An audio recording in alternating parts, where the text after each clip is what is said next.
Want to make a podcast? Spotify's got a platform that lets you make one super easily, then distribute it everywhere and even earn money, all in one place for free. It's called Spotify for Podcasters, and here's how it works. Spotify for Podcasters lets you record and edit podcasts right from your phone or computer, so no matter what your setup is like, you can start creating today. Then you can distribute your podcast to Spotify and everywhere else podcasts are heard. Video podcasts are also available on Spotify. With Spotify for Podcasters, you can even earn money in a variety of ways, including ads and podcast subscriptions. And best of all, it's totally free with no catch. Spotify for Podcasters has made our podcasting process so much easier and even has options like Q&As and polls so we can engage with listeners.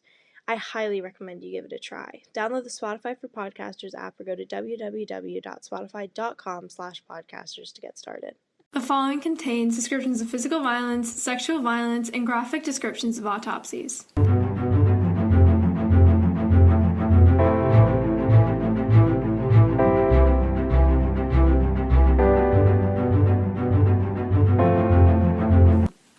Hey listeners, welcome to episode 46 of Teen Girls Investigate Crime podcast. I'm Jillian. And I'm Izzy. And today we will be covering a very bizarre case, which was actually solved in an even more bizarre way. Today we will be talking about the murder of Teresita Basa. That was a solid intro. That was a solid intro. Did you hear that? And can we just talk about her name? Like, Teresita Basa. It has great, flow. Yeah, there's a fancy word for that, but it's like, phonetic balance or something. Phonetic symbolism? No, it's just got good phonetic balance. Yeah. That was a solid introduction. Did you hear my voice? I did. It was very smooth. That was very good. Very proud of myself there. I ruined it by saying that I was proud of myself, but whatever. Let's get right into the case, guys. Okay, some background on Teresita Basa. She was born in 1929 in the Philippines, and she was an only child. She was raised in a fairly prominent family, so she had a pretty good upbringing in the Philippines. Mm-hmm. She attended Assumption College, which is a very interesting name for a college. That is a very interesting name for a college. Yeah, I don't know what I would assume about it, but... I'm just it took me a second. I'm so punny like that. It's located in Manila, which is the capital of the Philippines. Like Manila wafer? Yeah, or Manila folder. Teresita moved to the United States in the 1960s to study music, and she went to Indiana University to earn her master's degree in music. While she was super passionate about music, after a little bit of time, she decided to actually kind of pivot her career into the field of medicine, which is definitely an interesting switch. It is a very interesting switch. To go from music to medicine, but she did. So she then began pursuing a career as in respiratory therapy. So in 1977, which was the year of her murder, she was living in Chicago and working at the Edgewater Hospital as a respiratory therapist. She was super happy with her life. She was actually starting to head back into music a little bit, and she was attending Loyola University to work on her doctoral thesis in music. I get emails from there. Oh my god, so do I. There's actually like 15 Loyola universities. There's like Loyola Los Angeles, Loyola, I can't even say. There's one in New Orleans too, I think. Loyola New Orleans, yeah, they're all over the place. Yeah. Anyway, she was going there to get her doctoral thesis in music, and she was also a part-time piano teacher. Yes, so queen. Was still pursuing music in her spare time. And so she was just super busy, but everyone that she knew said she was just very happy with her life and the way things were going for her. Okay, so a little bit... I love how every single time we record, we're like, she was just so happy, she had such a great life, and this is how she died. Yeah. I think that's kind of a running theme with all true crime. Yeah, it's just, that's how true crime is. Even shows, it's like... That's just how it is. Like, they were bright, they were the sunshine in everyone's life, and then they were murdered. And then they died. It shouldn't be this funny, but that's how they this all is go. what happens every single it's time. It's like formulaic. Okay. And then for guys, it's always like... He was a gentle giant. Like, that's literally, I think, in every single case you've ever done involving a dude. Yeah. Or it was drugs. Or drugs, yeah. No, you know what sucks? True crime kind of just, like, always has such a theme. When something happens to guys, it's, like, the majority of the time it has to do with drugs. And then when it has to do with a girl, it's, like, the majority of the time it was some asshole creepy guy. Yeah, like, sexually motivated. Yeah, whether she knew him or not. Mm-hmm. And then when it's children, it's the parents the most of the time. or theorize to be parents. I would be a terrible cop because I think I would just pick one of the themes and I'd be like... No, I would never be able to think out of the box. Or I would think way too far out of the box. Yeah, like you blame a ghost or some shit. We're going to talk about that later in the episode. All right. Sneak peek. Timeline time. So on February 21st of 1977 at 7:30 p.m., it had been a pretty regular day for Teresita, and she had worked at the hospital during the day and then had come home in the evening just like normal. She spoke on the phone with her friend Ruth for about 20 minutes, just like debriefing the day kind of thing. And after about 20 minutes, Teresita said that she had to end the call because she was expecting a quote-unquote male visitor. She didn't really specify any further while she was on the phone. Ruth didn't really press for anything. I got the impression that Teresita was kind of casually dating some people, didn't really have anyone serious, so I guess for her to have, like, a male visitor over, not a big deal, so Ruth just figured, you know, she'll get the tea later. Yeah, exactly. She'll pick up on it later. Yeah, why harass her now? At 8:40 p.m., some neighbors in Teresita's building smelled smoke and called the building janitor to help determine the source. What? Why the building janitor? Okay, I knew you were gonna say something. I, like, predicted this in my head. I knew you were gonna say something. So he was, like, not just it was, like, the building super. Like, a super is, like, basically in charge of all the functions of the building. Okay. And they, like, are in the building all the time. Like, the owner of the building doesn't live there. But, like, a building super janitor kind of person is there. Like, that's, like, their job to service whatever. Got it. So basically that kind of guy, but what I read said the building janitor, so I figured I'd use the term. But, like, also I'm pretty sure it was, like, the super kind of thing. So they called him up to help determine the source. The janitor then called the fire department and helped evacuate the building. Smart. Yeah. Firefighters determined the smoke and fire was coming from Teresita's apartment. They extinguished the fire pretty quickly, so, you know, it was just like, they weren't really expecting much. It was just a quick house or apartment fire. No one was injured from what they could tell. But then they uncovered Teresita's body. She was found under a mattress, completely naked, and had a knife stabbed directly into her chest. Oh my god. Like, right in the center. Oh my god. Yeah. So, like, imagine walking in on that. I know. Especially when you're a firefighter, and, like, that's not, like, what you plan on seeing when you're a firefighter. No. Like, at all. Yeah. So, of course, then they call the cops. Because, you know, what else are you going to do? Then they call the cops. Well, what else were they going to do? They got to call the cops. No, they call the other janitor in the building. Can you come clean up this mess for us? It's a little bit messy up here. So, no evidence could be recovered from the scene because of the fire. The killer had actually covered her in clothes and then put the mattress on top of her and then set all of the material on fire. Oh, Jesus. Yeah, really harsh. Her autopsy showed no signs of sexual assault, which was really unexpected to the detectives just because she was naked. Yeah. So for her not to have been sexually assaulted was very unexpected for them, I think. Especially with having the knife stabbed right into her chest. It seems so, like, personal and probably sexually motivated. Exactly. But in this case, it wasn't. And then also her death wasn't, like, a rage killing. Like, it wasn't... It seems pretty angry to me. Well, yeah, angry, but it wasn't, like, super messy and, like... There wasn't any, like, dismemberment going on. No. I mean, I guess, but they still stabbed her in the chest and then set the place on fire. True. I mean, I guess it's just, you know, we've seen some stuff recently where people are being, like full-on cut apart, so I guess this is a little different. The lead detectives looked into the possibility of robbery, but the police just couldn't identify anything that was missing. But I think that this might be one of the stupidest sentences ever. They couldn't find anything that was missing. Like, how would you know it was there in the first place? Yeah, the thing is she lived alone, right? Yeah. So, like, any of her, like, little belongings... Like, trinkets that would probably be expensive. Yeah, exactly. Like, stuff outside of, like, furniture and technology, no one's gonna know. Exactly.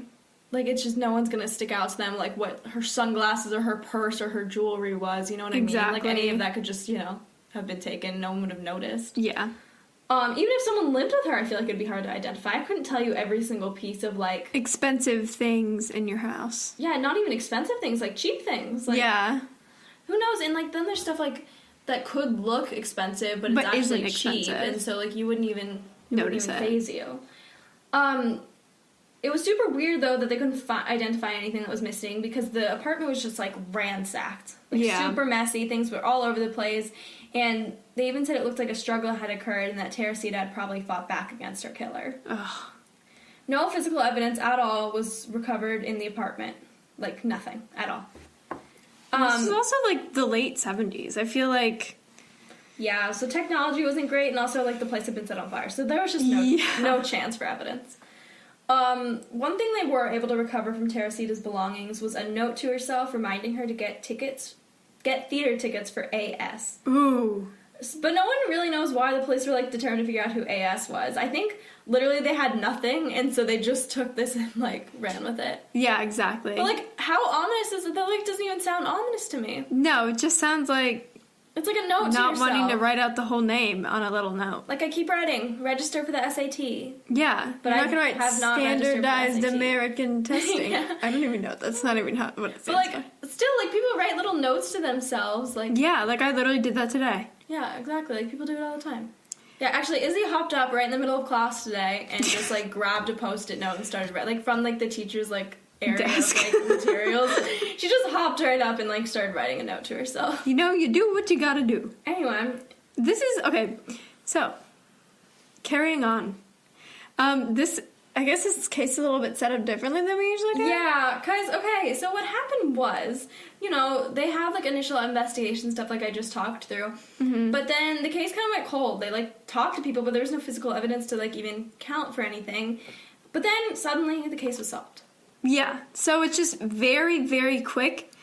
So it's important to get into the little details about how the case was solved specifically. Because it's weird as fuck. It's very weird, very convoluted. And I will try to lead you through this as easily as possible. What does convoluted mean? Convoluted, like... I couldn't even tell you what that means. You say it sometimes. I don't know what it means. I do say it a lot, and I literally turned in poetry the other day that was about convoluted. Is it, like, messy? Or, like, I think, mixed, complex? Don't mind me literally looking this up. How do you use a word and not know what it means? Make an argument complex and difficult to follow. Oh. Mark an argument or story. Gotcha. So yeah, this is convoluted. Okay. Or I'm trying not to make it convoluted. Anyways, so how the case was solved. So homicide detectives then spent the next few weeks interviewing those close to Teresita. They learned that she was a very quiet woman and that she was really dedicated to her job, and her patients all spoke very highly of her. And through these few interviews, they actually learned that she casually dated, like Jillian mentioned earlier, but she was never married and she had no known enemies. And a lot of the people who were actually interviewed were quite shocked to hear that she was murdered just because she was such a kind woman. Do people really have known enemies? No. Okay, there's only enemies that I have that I, like, talk to my very close friend about, and it's not even enemies. When you say very close friend, I mean you mean me? Yes, I mean you. My very close friend that's sitting next to me right now. When I say I have enemies, I don't really have enemies. It's just people I dislike, and to justify that irrational dislike of people, I call them my enemies. But, like, they're not actually your enemies. No, like if someone murdered me, you wouldn't go down the list of people I've, like, been ticked off by and be yes, like, we have a list. Dude, we have a shit list. It's terrible. We wrote have a one. List. It's old. It's color coded, but it needs to be updated. It does but need yeah, to be it's updated. color coded. It's got, like, categories. It's nice. Yeah. It's pretty. It's got nice markers on it. Okay, so due to a few months without leads or any more information in general, the case quickly went cold. And this actually changed in July of 1977 when Detective Statula? That sounds like a kitchen utensil. Wait, Statula? Statula. I don't know. So he actually came into work and he saw that he had a note on his desk. So the note asked him to call the Evanston Police Department about the Basa murder. So he immediately called, and the other department told him that they had actually received a call from someone who claimed to have information about the case. Okay, weird. Yeah. So this call actually told the detectives to get in contact with a Dr. Jose Chua. Chua? I think it's Chu. Okay. I think Chu might be spelled differently, though. Yeah, Chua? Okay. Anyway, I'll just call him Jose, actually. Okay, I'm just pretty sure Chu's spelled differently. That's why that's my only background. Dr. Jose, who actually lived on the outskirts of Chicago. And Detective Statula and his partner arranged an interview with the doctor. And to their utter surprise, he provided them with the information they needed to finally solve the case. So when they first arrived at the doctor's house, he was super nervous and embarrassed to tell the detectives what he knew. But after a few minutes of super surface level conversations, he asked the detectives if they believed in the occult or the supernatural. What the fuck? Yeah. The occult. I never heard that term until 2 days ago when I watched Jennifer's Body. I love the term the occult. I think it's just okay, honestly, spicy. Ever since watching Jennifer's Body, everything in my life has revolved around something. Every day there's been a little detail that's been somehow related to that movie. It's kind of creeping me out. Yeah, that is creepy. Recently just cast as a demon cheerleader who is a succubus. Yeah. Just a little too close to literally the movie I watched 2 days ago. Yeah. So anyways, the detectives attempted to be as impartial as possible, but it was clear that they thought that Dr. Jose was full of shit, basically. Mainly because stuff like this happens super often when cases are being solved, and they get calls from psychics and things like those from the occult constantly with false leads. Oh yeah, psychics call all the time. They're like, yeah. I know who killed. They're like, so-and-so. I'm sensing someone in a bag under dirt. Yeah. Yeah. Yeah. So, anyways, Dr. Jose continued his story, telling them that his wife, Remedios, commonly known as Remy, had been possessed by Teresita. No, just wait. She had started to have dreams which involved Teresita. She had been ignoring them until she was having a dream and then went into a trance-like state where she was talking to her husband in, quote, in a voice that wasn't her own. Oh. During this event, she was in a comatose state, and that Can you speak? I can't. And she was saying that she was Teresita and that she needed help in this otherworldly voice. So, further, he claimed that Remy started to say that she was murdered by a man named Alan Showery. And remember, buy tickets for AS. Keep that in your mind. And that she needed him to tell the police that. So basically, this is Teresita talking through Remy, telling Dr. Jose this story, okay? I feel like this is hearsay. Yeah, it is hearsay. I don't know how they use this in a court of law, at all. Anyways, the voice said that Alan had gone to her apartment to fix the television, but instead he killed her. So this was the first time that this happened, and the doctor decided not to call the police because he was unsure what he had just witnessed. Yeah. Yeah. What? But then the following week, it happened again. What the fuck? So the voice the second time was angered that the doctor had not told the police. He claimed that he had not told the police because, as a doctor, he was scientifically minded and he needed legitimate proof. He was telling this to his wife, who was comatose, talking in an otherworldly Ironically, both were doctors. Yeah. So the voice told him that Showery had taken jewelry from her apartment, and the pieces were actually unique and from France and a gift from her father to her mother. And she claimed that Showery had given the pieces to his girlfriend, and the voice even provided names and phone numbers of people who could identify the jewelry. What? Yeah. So after the second and much more detailed encounter, Dr. Jose finally called the police. So immediately after the interview with detectives, they ran and did a background check on Alan Showery to get more information. So in this background check, they learned that Showery lived near Teresita and actually worked at the same hospital as her, just in a different department. Weird. And then the police interviewed some of those who knew Alan, and Alan Showery, and they discovered that he had in fact mentioned that he would be fixing Teresita's television the night that she was murdered. Oh. Yeah. How had that never come up before? Exactly. So the detectives then decided that it was time to visit Alan and see what he had been doing the night of the murder. So when they got to Alan's apartment, he was home along with his girlfriend. And after introducing themselves and adding in a bit of small talk, they asked if he would be willing to come down to the station and answer a few questions they had about the murder of Teresita Basa. He agreed and went with them. And during his interview, he initially denied that he ever went over to Teresita's apartment. But they then confronted him with the information that his coworkers had overheard him, talking about going to Teresita's house to fix her TV. and he immediately changed his story. Like, immediately. Interesting. Very sus. So he basically claimed that he had in fact gone to her apartment, but upon arrival he realized that he didn't have a tool he needed to fix her television. Okay. So he said that he told Teresita that he would come back another time and then left. Okay. But if this was the case, why would you lie about it in the first place? Yeah. Like, why is that necessary? I mean, unless you're, like, crossing your days or something, like, it was, like, some sort of misremembering thing. I don't know. It was, like, I have no idea. A while before. Yeah. Like, this is months later. Yeah. So, slowly the detective started to believe that they had the right dude, and they even went back to his apartment and spoke to his girlfriend, who literally said that Alan would have no idea how to solve electrical problems. So how the fuck would he fix a TV? Yeah, that's like... Red flag, red flag. Yeah, seriously. Like, if his girlfriend's saying, like, how would he even know how to fix a TV? Like, yeah. That's not even, like, that wouldn't even be her lying. Like, that, like, you know what I mean? Like, she didn't need to say that. At all. Like, she's just answering their questions. Like, she wouldn't even need to cover for her boyfriend. She could just, like, not say anything. Like, stupid like that. And they also asked her if she'd received any jewelry lately from Alan, and she said that she had gotten some in February.